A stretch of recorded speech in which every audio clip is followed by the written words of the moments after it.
बड़े बुजुर्ग के हवाले से अर्ज करता हूं। बगदाद तबाह हो गया था चंगेज के जमाने में। यह हलाकू या पूरे अक्सरियत को उन्होंने कत्ल कर दिया था, चंद बच गए होंगे, जगह जगह लाशें। उस जमाने में चंगेज की या हलाकू की बेटी गुजर रही थी रास्ते से।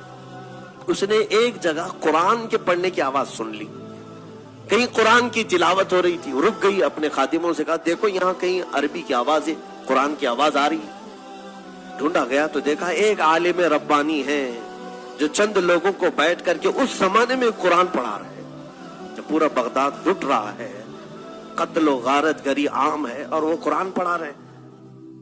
तो ये खातून जो थी वो जालिम बादशाह की बेटी थी, पूरा उसके बाप ने हिलाक कर दिया था। उसने बुलवाया उस आलिम को, कहा कि इस जमाने में भी तुम कुरान की तिलावत कर रहे हो? कहा मैं हर जमाने में कुरान की तिलावत करता हूं, पहले भी करता था, अब भी कर रहा हूं। अच्छा, मैंने तुम्हारे मुतालिक एक बात सुनी है मुसलमानों की, तुम्हारा अकीदा यही है ना कि अल्लाह जो चाहता है वही होता है, अल्लाह जो चाहता है वही होता है। तो उन्होंने कहा बिल्कुल मेरा ईमान है ये, उसके चाहे बगैर कुछ होता भी नहीं है। और तुम्हारा अकीदा यही है कि अल्लाह जिसे चाहता है उसे पावर देता है। उन्होंने कहा बिल्कुल मेरा अकीदा यही है। कहा तो फिर हमारे ऊपर यकीन क्यों नहीं कर लेते कि अल्लाह जो चाहता है वही होता है? तो हमको चाहा है अल्लाह, इसलिए आज हम हुकूमत में हैं। ये आज के चंगेज भी यही कह रहे हैं कि भगवान अगर ना चाहता तो हम लोग नहीं आते थे। कभी कभार क्यों चाहता है ये भी सुन लो। उस आलिम रब्बानी ने बहुत प्यारा जवाब इरशाद फरमाया। कहा बिल्कुल तो सही कह रही है। उसको मैं एक मिसाल से बताता हूं। कहा भीड़ें जो चलती हैं, बकरियों का जो गौल चलता है, मालिक एक हो, भीड़ें जब रास्ते पर चलती रहती, झुंड का झुंड जाता रहता है। लेकिन जानते हो भीड़ें पालने वाला जो मालिक है वो कुत्ते भी पालता है, एक दो कुत्ते भी उसके साथ रहते हैं। भीड़ों के साथ कुत्तों का क्या काम है? कुत्ते क्यों रहते हैं?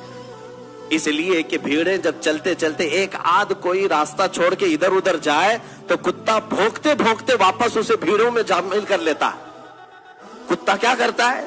वो भौंकते हुए मालिक छोड़ देता है कुत्ते को, जाओ वो भीड़ इधर गई, ये बकरी उधर चली गई।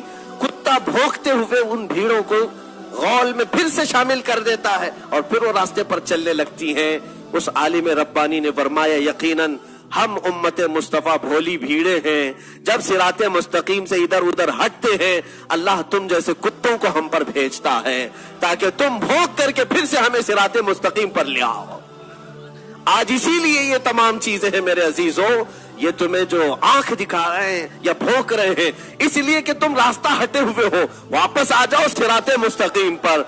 अल्लाह के हबीब का रास्ता छोड़कर कोई इज्जत हमारी नहीं है। उनके जो हम गुलाम थे, खल्क के पेशवा रहे, उनसे फिरे जहां फिरा फिराई कमी वकार में। उस मौला ने जब ये वादा किया है तुम्हारे लिए, जिसको इकबाल ने यूं कहा कि मोहम्मद से वफा तूने तो हम तेरे हैं, ये जहां चीज है क्या लौहो कलम तेरे।